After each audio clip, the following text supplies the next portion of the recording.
Hello class, in this video we'll be starting chapter 6, which is on matrices. So in this video we'll be starting off with talking about what is a matrix, some of the fundamental definitions and notations, and in the next couple sections we'll be working on how do we add, subtract, multiply, etc. with matrices, and eventually talk about how do we use them specifically regarding systems of equations, and so on. But before we get into all that, I thought that the textbook had a very interesting example of how we use matrices, but a matrix is simply an array of numbers, basically a collection of lots of data.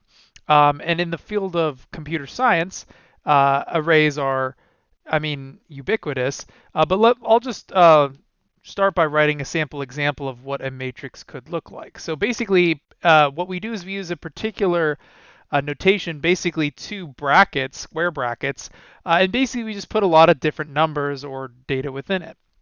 So we often refer to the numbers that are inside of an array of a matrix as the entries or the elements of the matrix. And those elements could be of any form. Often they might be whole numbers, but they could be decimal numbers like 2.7 or negative 0.03. They could be positives, they could be negatives, they could be zero. They could even be rational or irrational numbers such as pi or e or ln of 2. Or really whatever you want could be in those numbers within the matrix.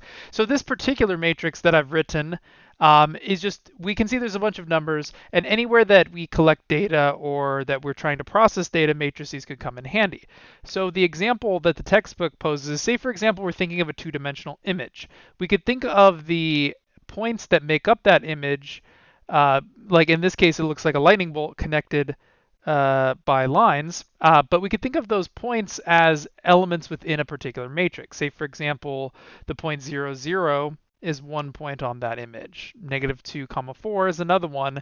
And as we can see from the matrix, it's a collection of all that data, and we could kind of imagine this image in the form of numerical data.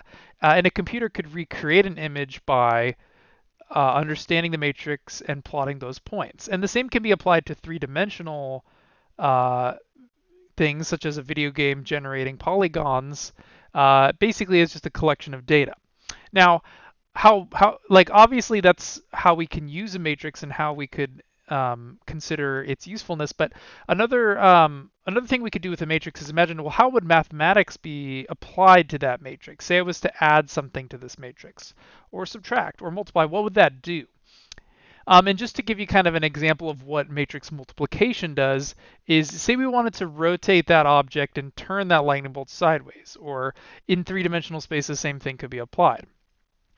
But one way you could do that mathematically is by applying a rotational matrix to it, basically just multiplying it by a particular degree rotation that you wanted, as is shown in this particular step. Basically, they took that matrix of all those points, multiplied through by this, and if you're like, well, what does that mean?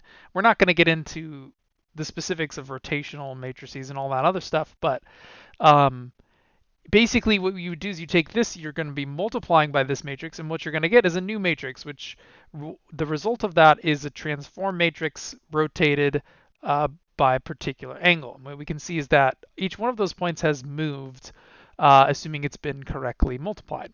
And in the next couple of videos, we'll talk about how do we multiply and all those things, as well as how we use them to solve systems.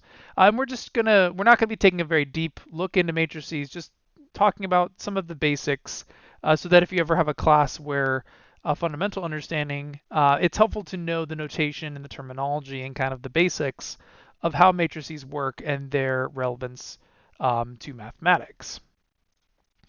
But some other notation to get at, the transpose of a matrix is if you were to take each of the rows and columns and interchange them. So I should probably say what those means first, but it's sort of like in a spreadsheet.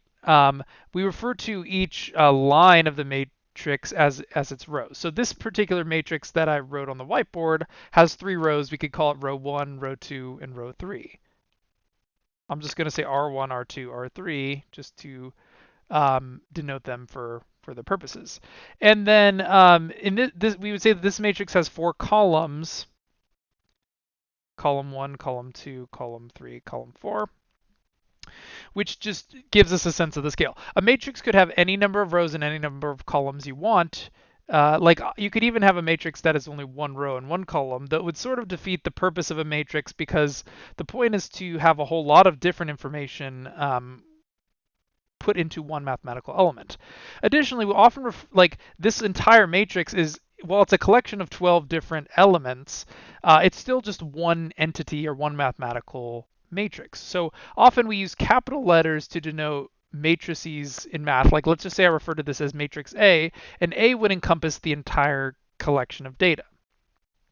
So let's say I wanted to take that entire matrix and add an entirely different matrix to it, matrix B. That would be one way I could write it, and it's a much simpler way of communicating the joining of that data without having to write every single components. And then we could also work with equations, which we call matrix equations, and solve them in such a similar way that we do with normal equations, and apply what we refer to as matrix algebra in order to work on such equations and be able to solve them. A lot of how matrix algebra works in the same way that normal algebra, you know, how we would normally solve an equation, but sometimes matrices, they don't work necessarily the same way every time, and there's some complexities that arise when dealing with these big disaggregate data in such a way. Other ways, let's say we wanted to point out a very specific element of the matrix, say for example the pi, which is that at that location of the matrix. We also use a specific, we use the row and the column to denote that specific element. So since that was in matrix A, I often refer to it as A, and how the book often writes it as a matrix with a particular subscript would denote, well, what is the specific element in which row and in which column are we referring to? It's kind of like how with sequences, right? We had A1 and A2 and A3, which described term 1, term 2, and term 3. It's sort of similar where in a matrix, we use that sort of subscript. Though it's not a singular subscript, it's a double subscript, because we have to denote, well, in which row is it and in which column is it? So since that pi element is in row 2, and column 4, we'd write that as A sub 2, 4. Often we would write as A sub 2, comma 4 to make sure if there were more than, you know, say there's 20 rows, you know, that it wouldn't be confusing as to, well, which is the row number, which is like, because it's as that A2, comma 4, A24. But not all books necessarily use that same exact notation as well. But anyways, that's a way that we specify specific elements within a matrix. Yeah, so that would call out, and I would say that A sub 2, comma 4 is equal to pi as the specific number within that matrix.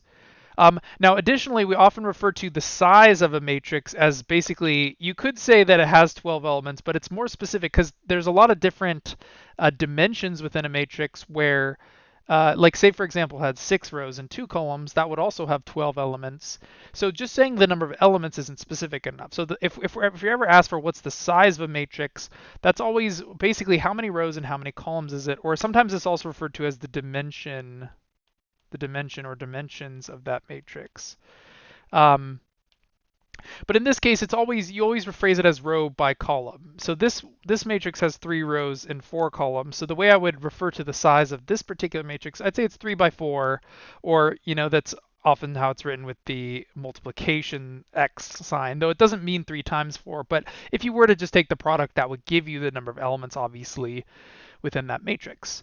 Additionally, matrices cannot have empty elements. So like, for example, let's say I was to just leave a blank right here instead of writing 1 in, sorry, I'm trying to fix this. Let's say I was to just delete that 1 right there in the matrix. You can't have blanks in a matrix. It's just not allowed. It would not be a complete matrix. It's got to be completely filled in.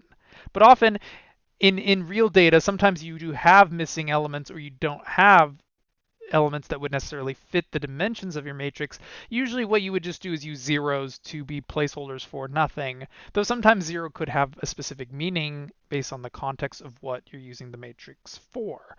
And I'll talk a little bit more about a lot other applications of matrices beyond just what we're doing in our particular class later.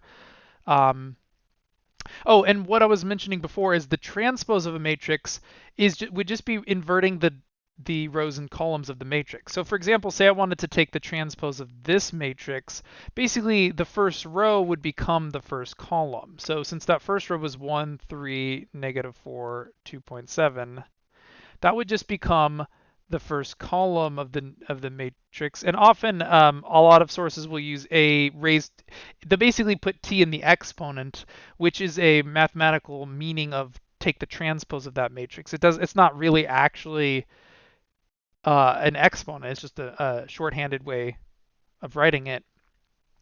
And so then the next column of the transpose would just be, well, the next row would be, it would be 0, -0.03, 1, 0, pi. This would be the second row. And basically it would invert the element being a sub transpose would be 4, 2. That would be the same element. Basically you're just switching all the elements around, right? Because this is now in the fourth row and the second column of that matrix.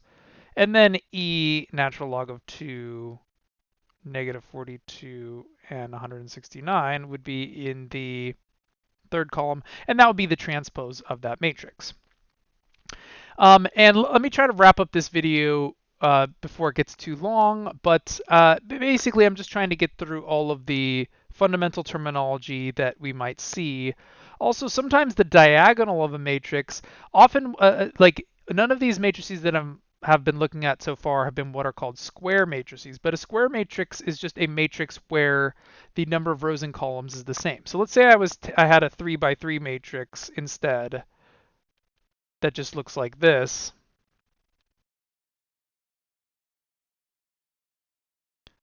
And this would be my, let's just call that matrix B for the sake of being different. Since this is, the dimensions of this matrix are 3 by 3, it's just referred to as square because it's, right, like a square, it's the same, both the length and the width are equal. And that's, has the same obvious connotation. But sometimes we refer to a square matrix as having a diagonal, the diagonal being the set of elements across the diagonal from the start to left. Now technically it doesn't have to be square to have a diagonal, but we often refer to the structure of the diagonal is important. We'll kind of get into that when we in chapter 6.4 about why that's relevant. But like, so for example, in matrix A, the diagonal would actually still be the same sort of selection. It's just not exactly the same, when it's square, it's a little bit easier to tell because it goes from the top left to the bottom right. But it always starts on the top left and moves its way down one row and one column at a time. And sometimes we refer to the upper triangle and the lower triangle of a matrix basically as being the set of numbers within the diagonal and everything either above or below. So for example, in the matrix above, we would refer to this as the upper triangle of this matrix, and then this part as the lower triangle, and similar term in non-square matrices. Also, you'll see sometimes you might read in the book about it being an upper triangular form or in lower triangular form or an upper triangular matrix. Basically, that would be a matrix which has all of that data. Say, for example, I was referring to an upper triangular matrix. It would contain data in all of the cells, but the rest would be 0. So the matrix that I wrote, matrix B, is not upper triangular. But if I was to replace each of these with zeros,